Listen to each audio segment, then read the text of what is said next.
Hi, I'm Rose Lane. I'd like to share you a little of my background information. I have been in education for over 15 years, and I started as a volunteer at a local Head Start my kids was attending. And after I seen how the teachers was engaged in different activities, and I said, oh, this is what I must try, because I like being around children.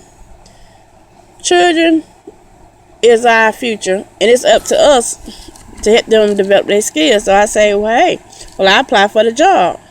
And I applied, and so for that, I have been a teacher assistant, and team leader. So from all that experience, I have learned to help my coworkers throughout the years. And I'd like to share with you a little of my philosophy of education. I believe education is an individual, that we're here to help children develop their skills when they enter the classroom. And teachers should set goals for their children in the classroom. For example, if you see a child not learning at its potential, you should provide different activities to help them grow. Because after all, teachers are here to have a quality program to help children develop the skills so they can be successful in life. My classroom management is classroom rules. At the beginning of school, we go over the rules and let the children know the do's and don'ts in the classroom. Because if we don't have some kind of structure in the classroom, it would be a total chaos. Children be running wild all over the classroom. Therefore, that's why we should have a classroom management plan in place. Because we want the classroom management plan to be where children have a safe and healthy learning environment. Because without that, who could learn in an environment that's not safe? Who could learn in an environment that's not healthy that could cause health problems to the kids? So we would want to have all that involved when we get ready to do our classroom management plan. When we get ready to set up our classroom, we want to make sure our classroom room have adequate space for the children to do different activities. And we want to make sure the class is set up to according to the progress you're going through in your center. Like for instance, some centers going through class, which you have to set your classroom up according to class. So you will make sure your center has enough space for the children to do activities. Like if a lot of kids want to go to the drawing area, they got enough space to go. They get pen, pencil, whatever they want, and draw. You would want your classroom to be where the children can come in and they know daily what they're going to do. When they enter the classroom, they know, okay, the first thing we're going to do is hang up our book bags. Get ready for the day. And then we're going to go wash our hands and go clean the carpet. You want to have something that's consistent like that so children already know today's schedule of what we're going to do, what's going to happen. And then you like to share with your children during large group time what's going to happen if they don't follow classroom rules. And you would probably want to share them for example, a lot of kids in the classroom always want to get in their chair and set the chairs back. So you would want to tell them why it's important that we wear the chairs down for legs. For example, you may want to put a child in the chair and easily lay them back on the floor to let the children know what could happen if the chair falls. And that's why we have rules in place in the classroom. And then you also have the children help you make up classroom rules. So they'll know why we got classroom rules, and they'll know why they're in place. And then I'd like to show you which model I like. But I like the traditional model and I like the backwards plan.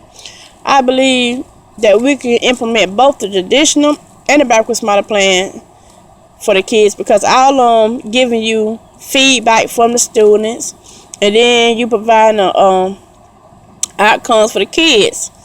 So when you have the outcomes for the kids, you know, are they emerging?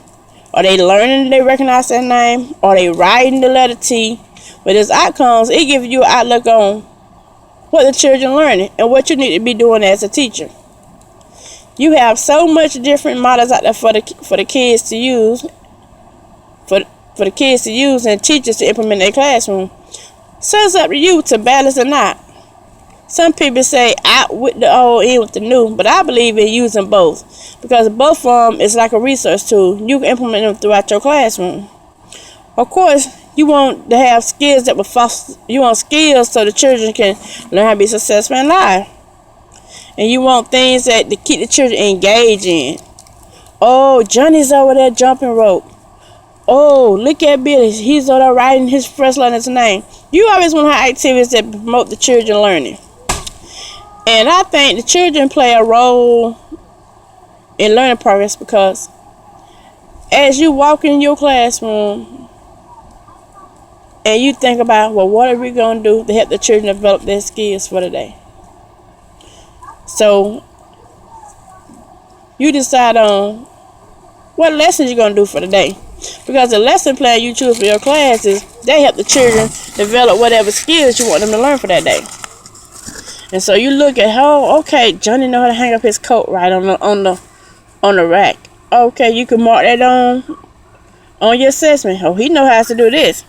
Or you can look at him throughout the center areas and say, oh, look at Billy. He learned how to put the lace through the bead. So, but as you look at the children, they're learning by doing hands-on because children learn from play. I believe you should give the children opportunity.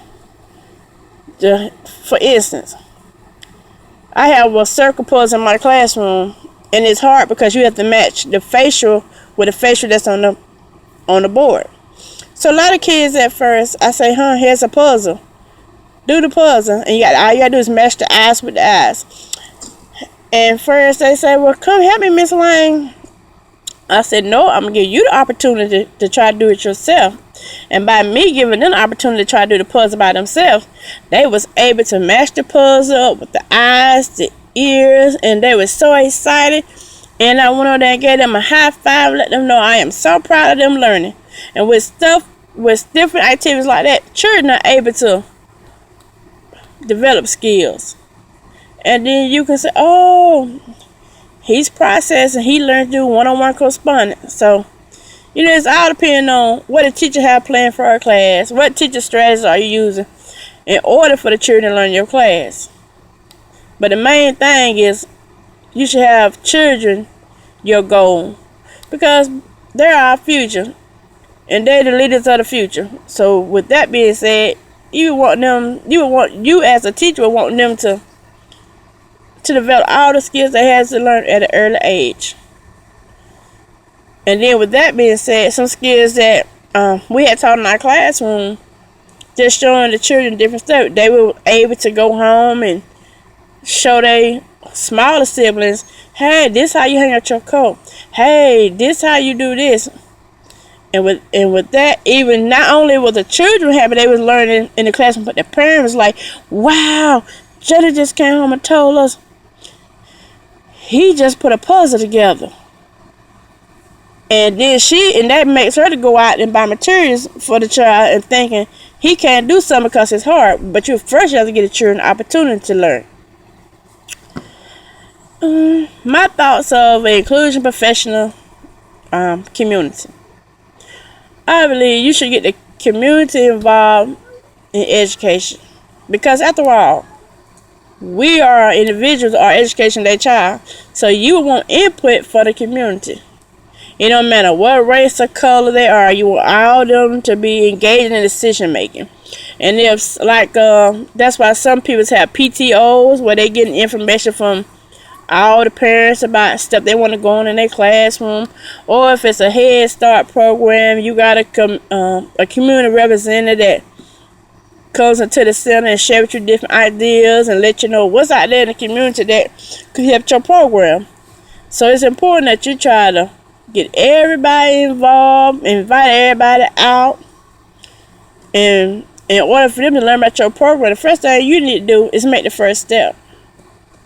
Ask them to come out and visit your center and see what the children are doing.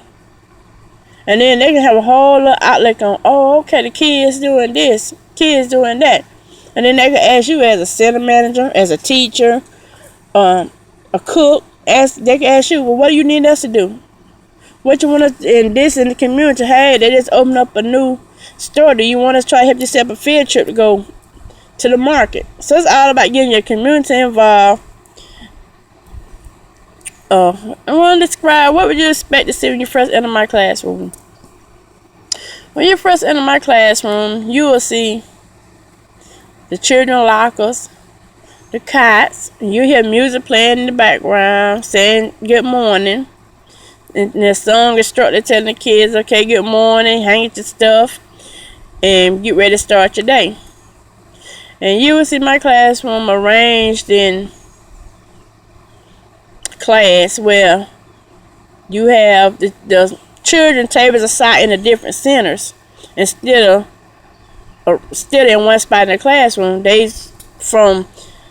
You have a table, dramatic play, manipulative, science, art. You have a lot of tables in the classroom in the different centers, and then you will see like I have a lot of books for the children to choose to. You will see the sand and water table. You'll see me telling them in the morning, because most of the mornings I stand and I greet the children and the parents. I tell them good morning. And they always tell me good morning. And I say, oh, okay, well, it's going to get better. I always ensure the children when they're in a class, they come in and not a good mood. But I let them know, okay, I know you don't want to be here, but, we have to be here, and we're going to have fun, because we're going to learn how to do different things throughout the day. And that ensure the parents that, okay, he's going to be all right, because she's hugging them and showing them love. So you don't have the parents feeling like, oh, I got to call back up here and check on them. And you'll see that throughout my classroom, and you'll see the classroom rules posted. You will see I have things for their birthday on the board. You'll see the colors, shapes, numbers. You'll see phonic sounds throughout the classroom. You'll see a globe, and you'll see letter links for the children. Like, for instance, if you have a child named Dunny, and I have something like a dinosaur that goes with his name, so he can link his name to a certain animal. So you'll see that throughout my classroom. You will see a beanbag, a tent for the children to go in there and explore. And you'll see name tags for the kids.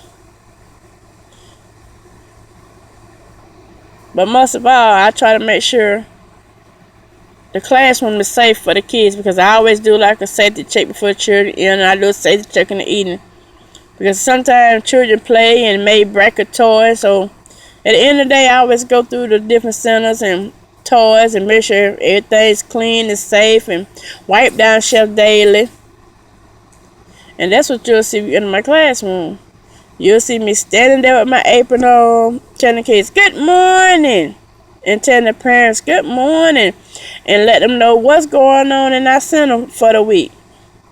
So they'll know if they want to come out back and volunteer, they can, but they don't have to.